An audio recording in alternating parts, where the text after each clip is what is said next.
घने जंगलों में सूरज की पहली किरण ओस की बूंदों पर पड़ते ही चारों ओर बिखर रही थी। महकते हुए फूलों की खुशबू, चिड़ियों के चहचहाने के बीच हरी हरी घास पर लेटा हुआ यादव अचानक से अपनी आंखें खोलता है। वो सहमा हुआ था, ऐसे मानो जैसे कोई बुरा सपना देखा हो। जलने के निशान अभी भी उसके शरीर पर थे। उसी दर्द से तड़पते हुए यादव खड़ा होकर अपनी चारों तरफ देखने लगता है। कहां जाना है, क्या करना है, वो कुछ समझ नहीं पा रहा था। यादव जानता था नरकदूत से किए वादे को वो निभा नहीं पाया।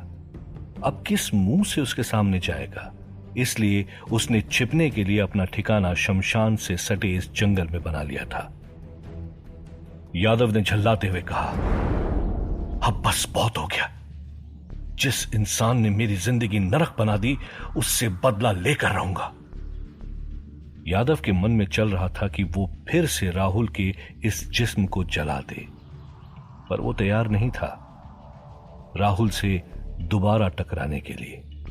बेचारा यादव इस बात से बेखबर था कि जिस राहुल की शक्तियों से वो अभी भिड़ना नहीं चाहता था, उस राहुल के जिस्म से नरकदूत ने शक्ति का कण कण चूस लिया था। बेबस इंसानों की तरह राहुल के सर पर एक नहीं बल्कि 10-10 बंदूकें तनी हुई थी। अजंता में भी सुबह हो चुकी थी, पर नायडू ये देखकर हैरान था कि राहुल अपनी जगह से हिल नहीं रहा था। ना ही अब तक राहुल ने भागने की कोई कोशिश की और ना ही उन पर अब तक वार किया। नायडू समझ चुका था कुछ तो गड़बड़ है। राहुल भी समझ चुका था कि उसकी शक्तियां अब उसके साथ नहीं थी, इसलिए कोशिश करना भी बेकार था। गन हाथ में लिए नायडू राहुल के पास आता है और गहरी आवाज में उससे पूछता है, हुआ क्या यहां? कमिश्नर को क्यों मारा तूने? राहुल बस चुपचाप नायडू को घूरे जा रहा था। उसके पास नायडू के सभी सवालों के जवाब थे, पर वो जानता था अगर पुलिस वालों को अंदाजा हो गया कि उसके पास उसकी शक्तियां नहीं हैं, तो वो उसे छोड़ेंगे नहीं। राहुल ने चुप रहकर अपने भय का माहौल बनाए रखने का शातिर प्लान बना लिया था। तभी एक कांस्टेबल ने नायडू के पास आकर कहा, सर, आपसे कुछ बात करनी है, 2 मिनट साइड में आएंगे? नायडू सर हिलाते हुए उस कांस्टेबल के साथ कोने में गया। कांस्टेबल ने हैरानी से पूछा, साहब, ये कुछ कर क्यों नहीं रहा है? ना कुछ कह रहा है, इतनी देर से बस हमें घूरे जा रहा है। इससे तो हम मार पीट के सच उगलवा भी नहीं सकते। नायडू ने सोचते हुए कहा, कल रात इस घर में भयानक कांड हुआ है। इस घर में कुछ तो है जो ये राहुल लेने आया था, और यह भी साफ है कि वो उसे मिला नहीं। कांस्टेबल ने पूछा, तो साहब इसका आप करें क्या? नायडू गहरी सोच में था। राहुल की चुप्पी ने उसे और परेशान कर दिया था, और तभी नायडू ने कांस्टेबल की तरफ पलटते हुए कहा, इसे इस घर से दूर वापस येड़वाड़ा जेल ले जाओ। कांस्टेबल ने चौंक के पूछा, पर साहब, अगर इसने हम पर फिर से हमला कर दिया तो? नायडू ने हंसते हुए कहा, अगर हमला करना होता तो ये तेरी परमिशन का इंतजार नहीं करता।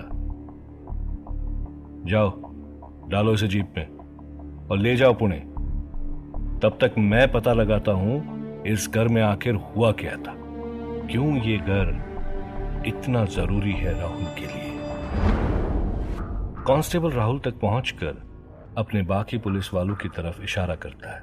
हिम्मत जुटाकर 4 पुलिस वाले आगे आते हैं। इन सब के मन में मौत का डर था, फिर भी नायडू के कहने पर कांपते हुए हाथों से राहुल को पकड़ा। राहुल ने बीच वाले कांस्टेबल को घूर कर देखा और वो डर के जमीन पर गिर गया। राहुल जोर जोर से हंसे जा रहा था।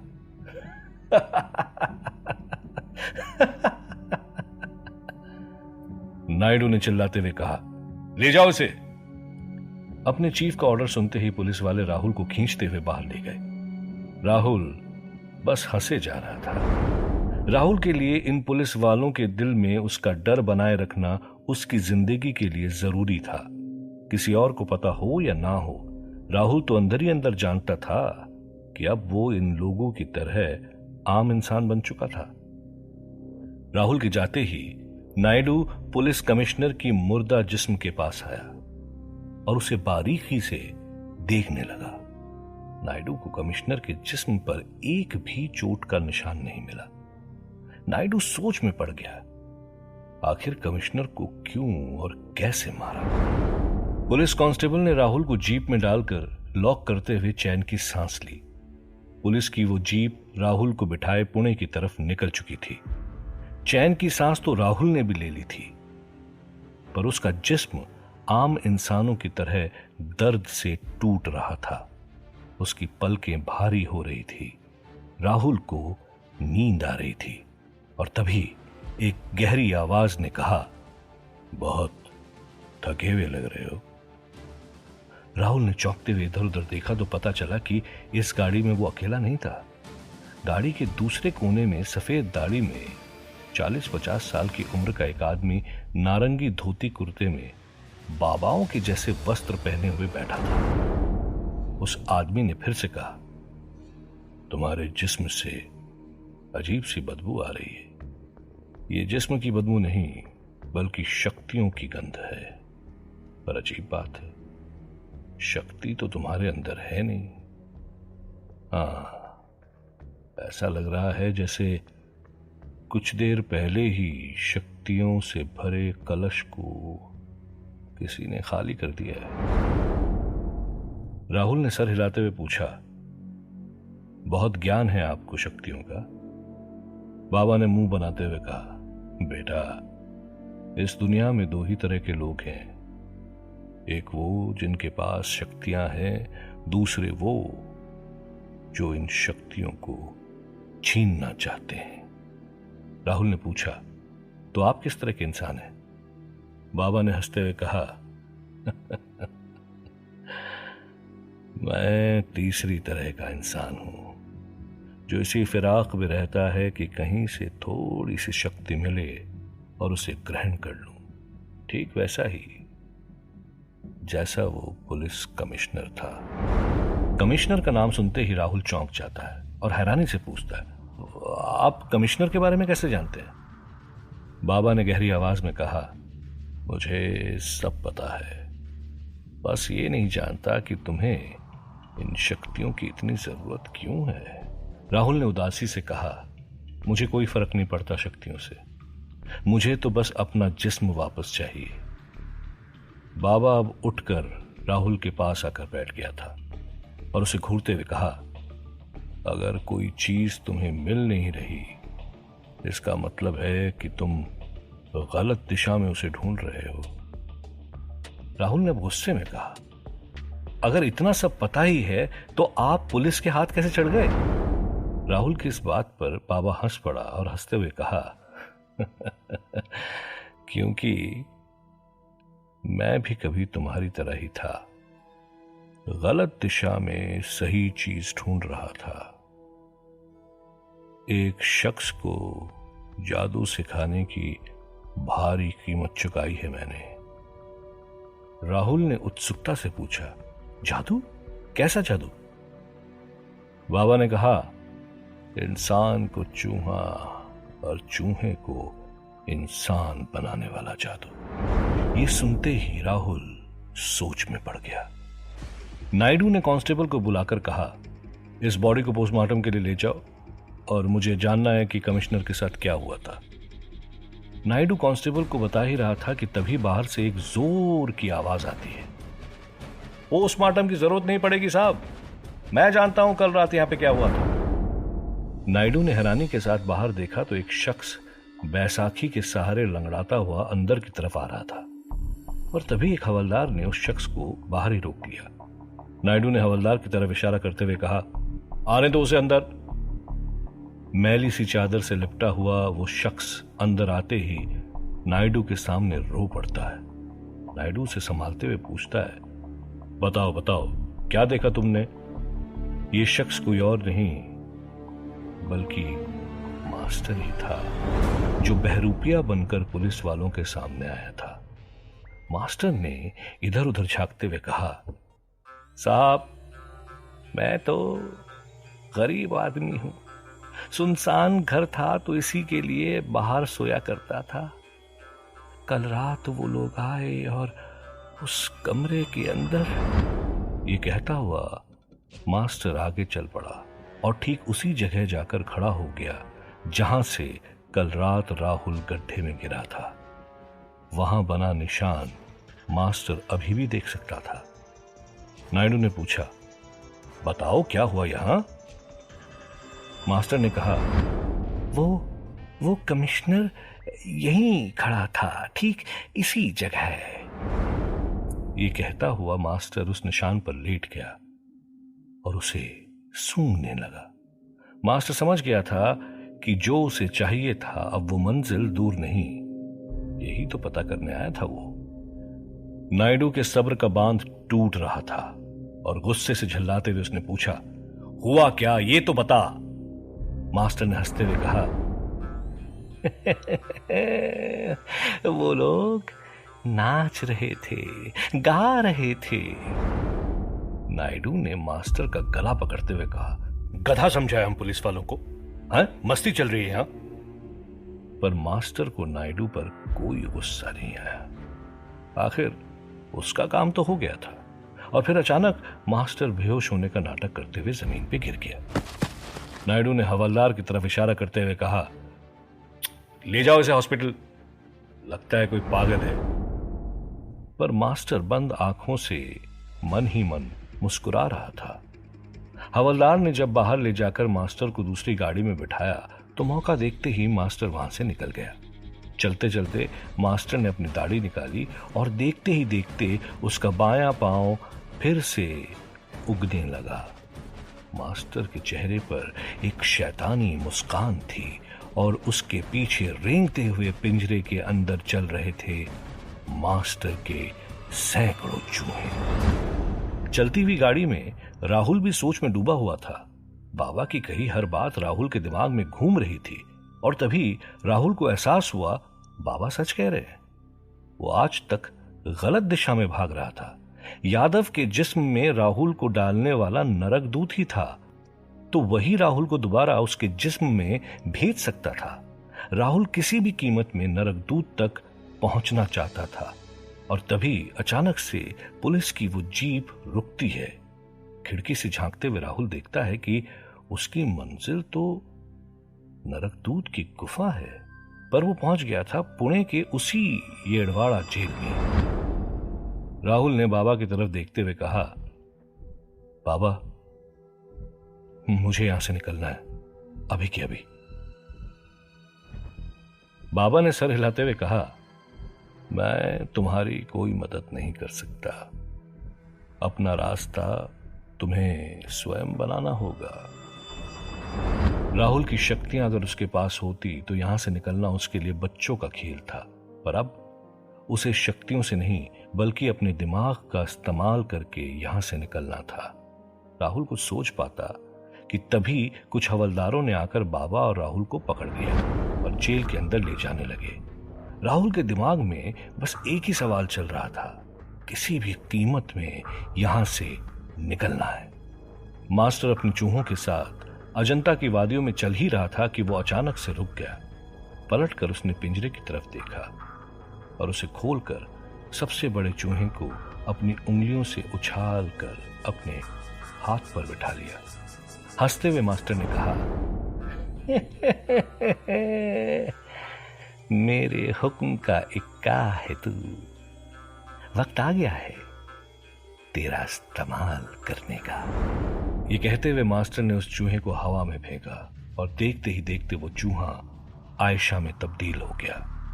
आयशा निर्वस्त्र जमीन पर गिरते ही उसने अपने तन को अपने हाथों से ढक लिया। मास्टर ने हंसते हुए एक कपड़ा आयशा की तरफ फेंका, जिसे आयशा ने फौरन अपने जिस्म से लपेट लिया। आयशा मास्टर के सामने गिड़गिड़ाने लगी, मुझे जाने दो। मास्टर ने आयशा के करीब आते हुए कहा, यही होता है जब बिना पंख का पक्षी हवा में उड़ने की कोशिश करता है। देखो मुझे मारने की हिम्मत ने तुम्हें कितना बुज़दिल बना दिया।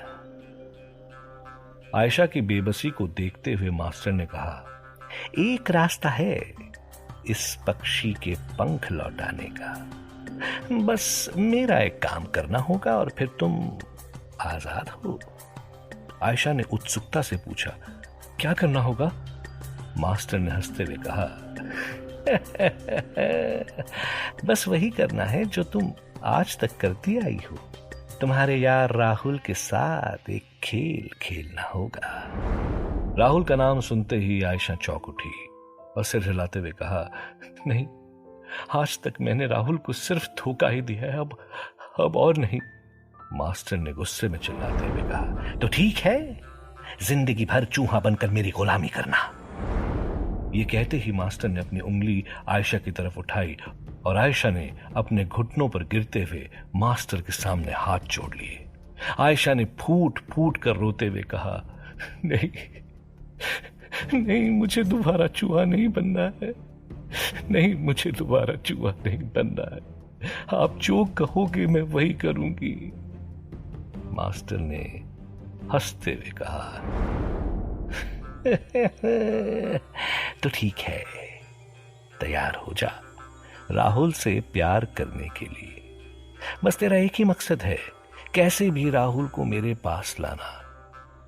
मेरे मास्टर प्लान की अगली कड़ी के लिए मुझे राहुल किसी भी हाल में चाहिए। राहुल भी पुणे की एडवाड़ा जेल के सबसे मजबूत जेल की कोठरी में खड़ा यही सोच रहा था कि उसे किसी भी हाल में नरकदूत तक पहुंचना है। और तभी उस कोठरी का दरवाजा खुलता है और अंदर आता है उस जेल का जेलर, जो राहुल की तरफ गुस्से से घूरता है। जेलर के पीछे 5 और ऑफिसर्स, जिनके हाथों में आधुनिक गन्स थीं, और ये गन्स राहुल की तरफ उठी हुई थी। जेलर ने राहुल के ठीक सामने खड़े होकर उसकी आंखों में झांक कर पूछा, आज मुझे सब जानना है, क्यों तूने मिनिस्टर को मारा? क्यों तू यहां महिपाल को बचाने आया था? राहुल ने हंसते हुए कहा, तेरी हिम्मत की दाद देता हूं जो तू मुझसे यह सवाल पूछ पाया। डर नहीं लगता तुझे मुझसे? जेलर ने तंज कसते हुए कहा, अब तेरे अंदर डरने जैसा कुछ बचा नहीं। अगर ताकत होती तो इस जेल में तू दोबारा नहीं आता। यह सुनते ही राहुल जोर जोर से हंसने लगा और हंसते हुए कहा, तो तुम लोगों को लगता है कि मेरे अंदर शक्ति नहीं है, इसीलिए तुम मुझे पकड़ पाए। नादान हो तुम लोग। मैं यहां इसलिए आया हूं क्योंकि मुझे खुद आना था। जब मन भर जाएगा तो चला जाऊंगा। जेलर ने कहा, अच्छा तो ठीक है, भाग के दिखाओ। राहुल ने घूरते हुए कहा, मुझे चैलेंज करने की कोशिश भी मत करना।